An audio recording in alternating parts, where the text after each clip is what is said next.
Assalamualaikum warahmatullahi wabarakatuh. Rekan-rekan, tadi Dimar kembali hadir menyapa panjenengan pada kesempatan yang baik ini. Alhamdulillah masih diberikan nikmat berupa kesempatan dan kesehatan sehingga bisa memberikan sesuatu yang lagi in akhir-akhir ini terkait dengan penyertaan modal ke BUMDes khususnya tentang ketahanan pangan. Mohon maaf kalau suara saya nanti terganggu ya, karena di luar hujan. Memang sekarang ini kok kelihatannya masih musim hujan ya. Hujan air dan hujan aturan, karena aturan yang turun banyak banget ini. Jadi saya nyuwun tulung teman-teman untuk bersabar, mencermati setiap apa itu surat edaran, perintah-perintah baru yang nanti kita harus menyesuaikan. Menjawab beberapa pertanyaan, karena akhir-akhir ini saya sering diajak dialog, baik itu di tingkat kecamatan maupun teman-teman penggiat desa dan teman-teman BUMDes. Ini izinkan saya menjawab beberapa pertanyaan yang masuk di WA saya. Yang pertama, bolehkah kegiatan ketahanan pangan ini dibelikan pickup? Dibelikan pickup ini. Yang kedua, bolehkah anggaran 160 juta, 100 untuk barang, dan 60 diberikan cash kepada BUMDes. Yang berikutnya, saya ingin berusaha di sektor pertanian, tetapi untuk tanaman jangka panjang seperti komoditi alpukat atau tanaman ketahanan pangan lainnya yang itu memerlukan waktu dan tidak segera panen. Dan beberapa pertanyaan-pertanyaan lain, saya ambil 3 itu dulu. Jadi begini rekan-rekan, mudah-mudahan ini bisa menjadi timar buat ada kendaraan lewat. Saya mohon maaf. Jadi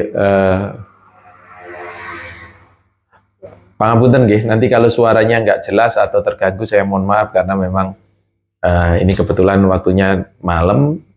Saya kok lihat WA ada banyak yang tanya, jadi saya jawab. Saya sampaikan ke penjenengan. Jadi yang pertama begini rekan-rekan, seperti konten saya sebelumnya, dan nyuwun tulung nanti penjenengan juga scroll lihat konten-konten sebelumnya. Oh iya, sebelum ke sana saya mengucapkan terima kasih ini. Ini semakin hari semakin banyak yang melihat, kemudian semakin banyak yang bertanya, artinya konten ini memang diperhatikan oleh teman-teman khususnya para penggiat desa, aparatur pemerintah desa, lembaga desa, dan juga teman-teman forum BUMDes. Saya terima kasih atas supportnya yang luar biasa, termasuk Bapak Ibu Camat dan seluruh kepala desa ya. Semuanya saja pokoknya yang baik dialog langsung, ngundang di FGD dan lain sebagainya. Ini saya sampaikan tadi beberapa pertanyaan. Jadi kembali lagi rekan-rekan, kalau kita berbicara BUMDes, tentunya kita tidak bisa lepas dari PP 11 2021. Ada mekanisme penyertaan BUMDes yang kemarin, penyertaan modal maksud saya, yang diserahkan kepada BUMDes.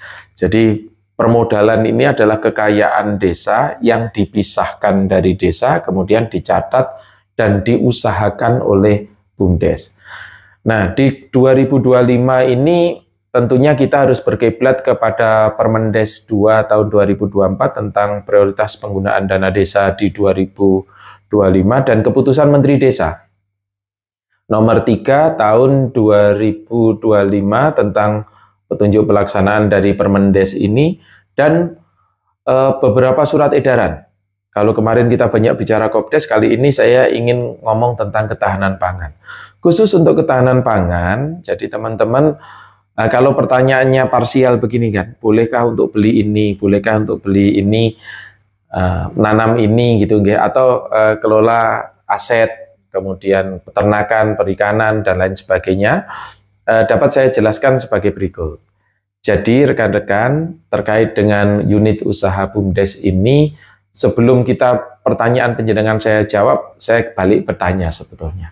Sudahkah penjenengan membuat musyawarah desa atau rapat desa tentang rencana penggunaan 20% dana desa ini untuk ketahanan pangan? Setelah ada, nanti ada perdes tentang penyertaan modal. Setelah ada perdes tentang penyertaan modal ini, jangan lupa membuat analisa usahanya. Contoh, tadi tiba-tiba ada pertanyaan, beli pickup boleh nggak? Dilihat dulu. Penjenengan, memang di keputusan Menteri Desa itu dan Permendes itu boleh untuk bergerak di sektor sewa alat pertanian, misalkan seperti itu. Itu kan mensupport kegiatan ketahanan pangan. Tapi kalau langsung ditanya, bolehkah beli pickup? Ya dilihat analisa usahanya dulu. Pickup ini rencana mau penjenengan gunakan untuk apa? Apakah sewa angkutan? Karena kalau 20% itu mungkin hanya dapat satu pickup. Kalau penjenengan sewa angkutan untuk pertanian, kelihatannya apa ya, nilai tambahnya kurang. Kelihatannya loh ya, tapi sekali lagi lihat analisanya. Ini hanya salah satu contoh.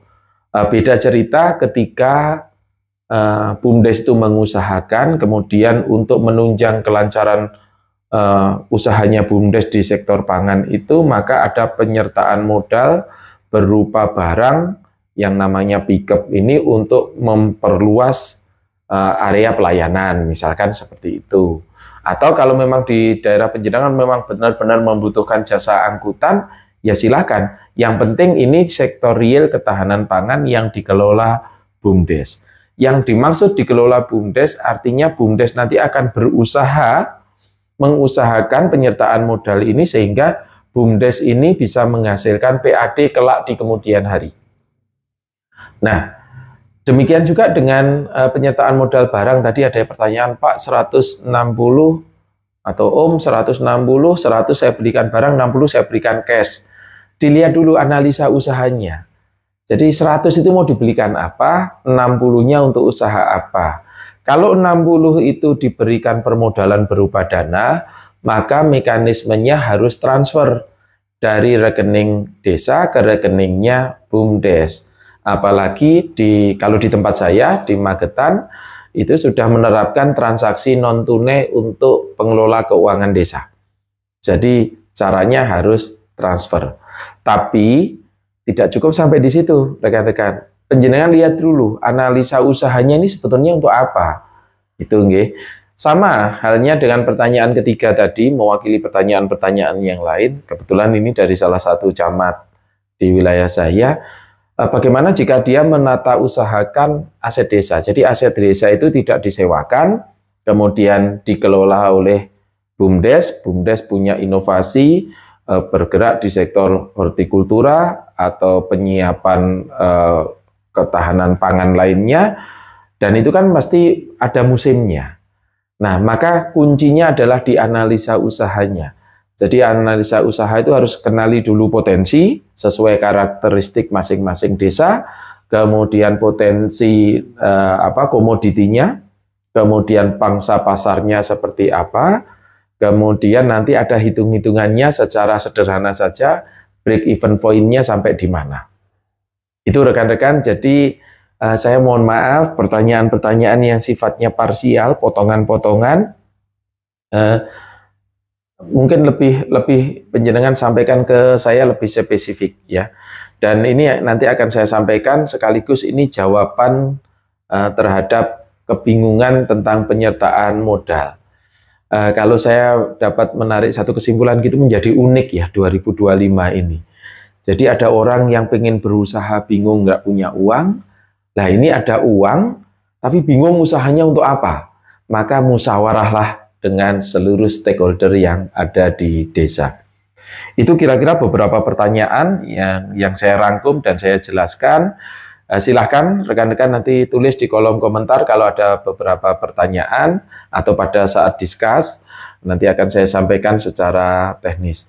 Itu rekan-rekan mudah-mudahan ini membahani dan menjadi dimar buat penjenengan karena ini lagi marak-maraknya nyusun PAK khusus untuk penyertaan model ketahanan pangan di BUMDes. Matur nuwun, sampai ketemu lagi dengan saya Eko Muryanto di konten Dadi Timar selanjutnya. Assalamualaikum warahmatullahi wabarakatuh.